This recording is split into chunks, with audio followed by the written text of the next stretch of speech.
Justement, on m'a demandé d'évoquer la situation en Angleterre ou au Royaume-Uni pour essayer d'en tirer des enseignements qui pourraient être plus largement appliqués.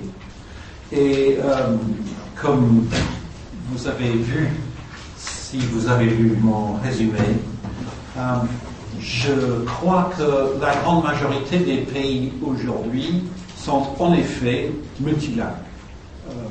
C'est une chose faite. Donc, une partie du problème est résolue.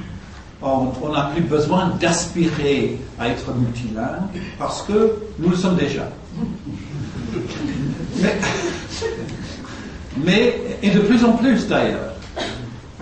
Mais c'est un multilinguisme qui ne va pas sans problème. Et en quelque sorte, comme certains collègues avaient suggéré hier, ce que nous vivons, en fait, c'est une coexistence de monolinguisme.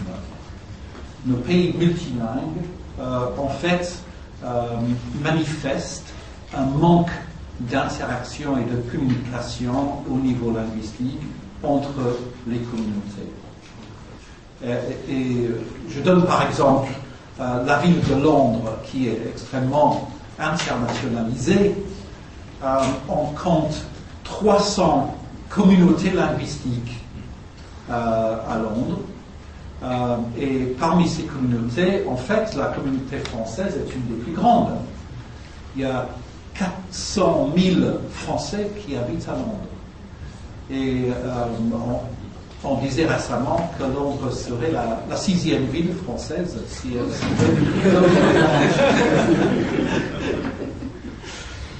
Mais je pense que donc il y a cette diversification linguistique accélérée chez nous, mais c'est une diversification qui touche tous les pays, la France et j'apprends qu'au Japon, ce n'est pas tout à fait différent, qu'une diversification est en cours. Alors, que faire avec?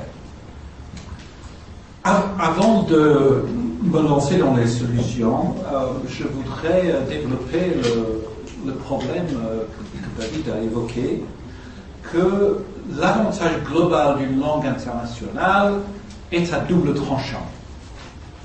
Et bien sûr, une langue internationale permet une mobilité accrue, mais permet surtout aux gens qui parlent cette langue internationale de venir travailler, s'installer dans le pays originaire de cette langue. Alors, évidemment, la situation à Londres démontre cela, parce que on a beau se réjouir de la multiplicité des langues à Londres, mais quel est le résultat, quelles sont les conséquences pour les populations britanniques d'origine? En fait, les entreprises affichent la nécessité du plurilinguisme dans leur personnel capable de naviguer un monde global.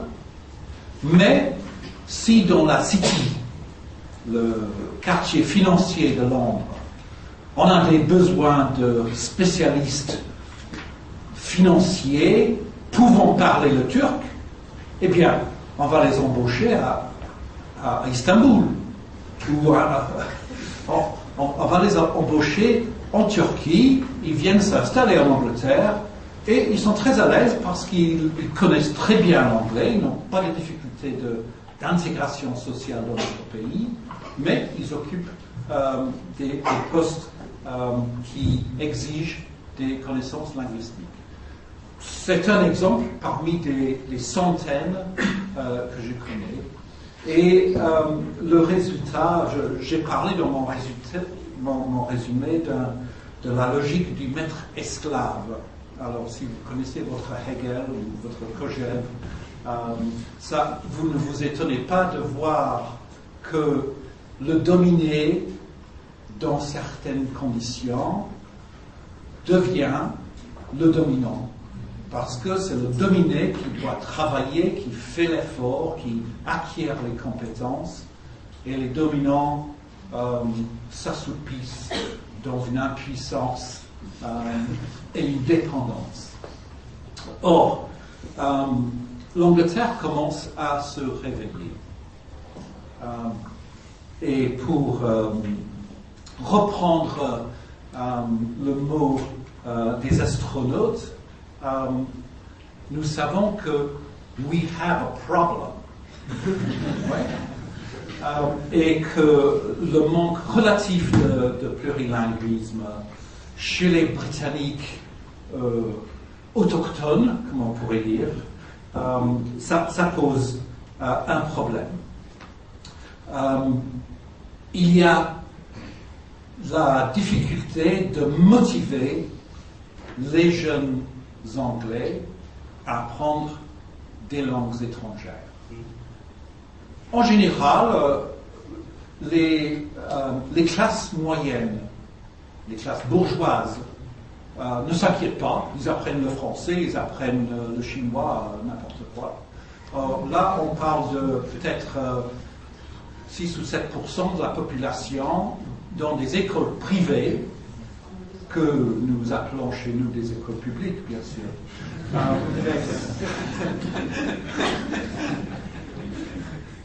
Dans nos écoles privées, donc, qui sont des écoles des privilégiés, on apprend forcément des langues de l'âge de 8 ans jusqu'à l'âge de 18 ans, avant d'aller à l'université.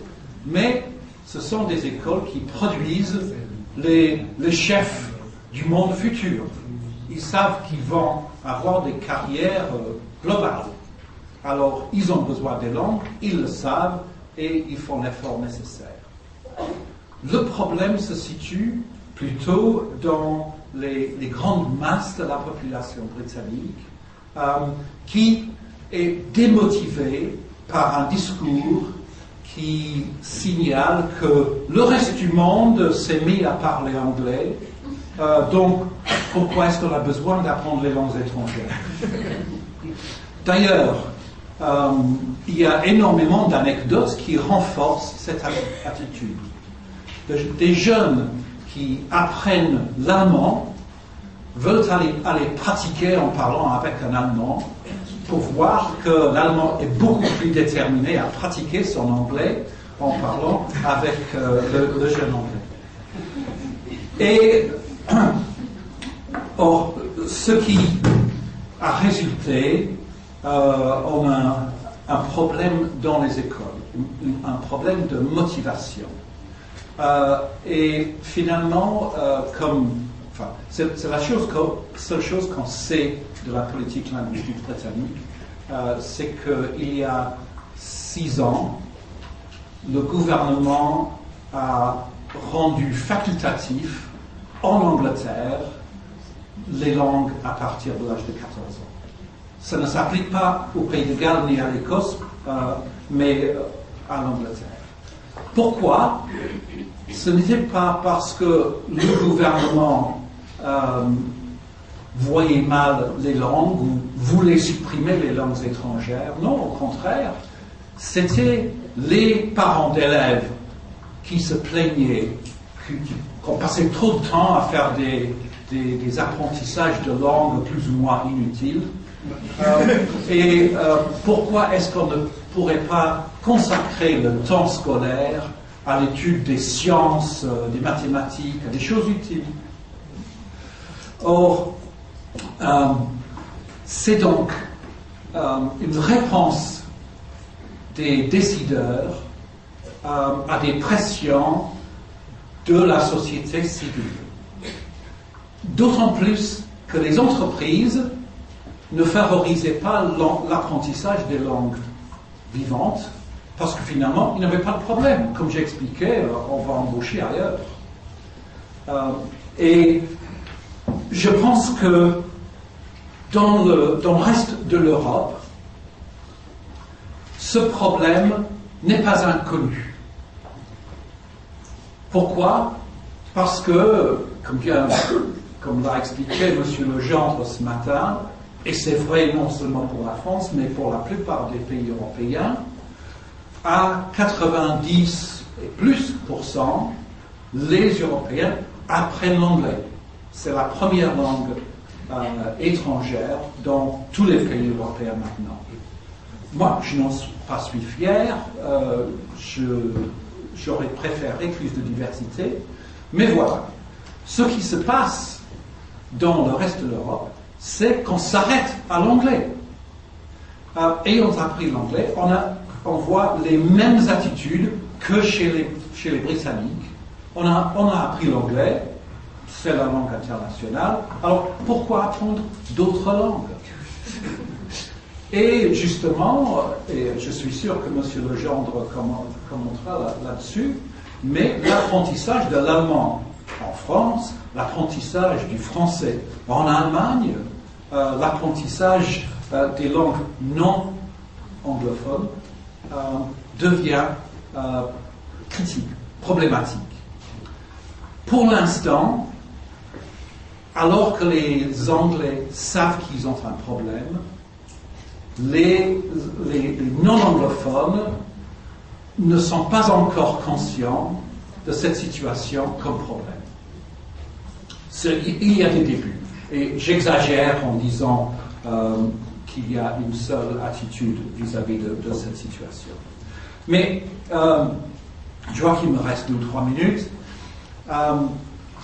Ce que j'aimerais brièvement dire, c'est que en face à cette connaissance de difficultés, en Angleterre, les linguistes surtout, mais soutenus par les classes politiques, déploient beaucoup de campagnes d'opinion pour essayer de motiver les jeunes et leurs parents, voire les directeurs de lycée, pour les encourager à choisir d'apprendre les langues, même là où ils n'y sont pas obligés.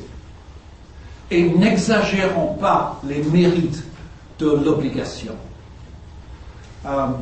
Étant professeur de français, je sais que très souvent, je rencontre des gens qui me disent « Le français, je l'ai appris pendant 5 ans à l'école, mais je n'en parle pas un mot. » C'est que l'obligation d'apprendre ne mène pas forcément à des compétences et au développement positif. Donc, nous travaillons sur la motivation. Bien sûr, la motivation n'est pas tout. On rencontre des problèmes, même lorsque les étudiants sont très motivés, il peut y avoir des problèmes structuraux. La concurrence entre différentes matières, la concurrence pour les volumes horaires dans les curriculums, les choix de matières. Si vous êtes obligé de choisir entre l'allemand ou la physique, alors que vous aimez l'allemand, il y a beaucoup de chances que vous vous sentez obligé quand même de choisir la physique. Et donc, la motivation, c'est la moitié de la solution. L'autre moitié, bien sûr, c'est des réformes structurelles permettant vraiment d'encourager l'apprentissage des langues. C'est pourquoi, dans les milieux de l'éducation en Angleterre, nous sommes nombreux, des linguistes et spécialistes, à faire des campagnes de pression en faveur du plurilinguisme, en faveur de l'apprentissage des langues. Et nous savons que nous sommes écoutés par les gouvernements. Il y a une semaine, le ministère des Affaires étrangères, le ministre des Affaires étrangères, a tenu un état général des langues à Whitehall, à Londres, pour encourager l'apprentissage des langues pour que des jeunes Anglais entre dans le fonctionnariat européen, parce que justement, il y a un manque d'anglais proportionnellement dans les institutions européennes, parce que très souvent, il manque de compétences linguistiques. Il y a d'autres facteurs, bien sûr.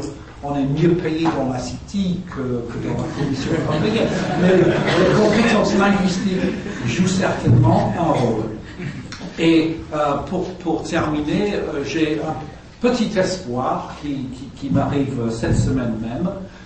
Vous savez peut-être que l'Angleterre et la France viennent de signer des traités militaires pour partager l'usage des porte-avions et des matériaux nucléaires. Alors, je ne sais pas si les deux gouvernements ont vraiment réfléchi sur les conséquences linguistiques de ce traité, mais j'espère que ça nous donnera une plateforme de plus pour encourager l'apprentissage du français. Merci.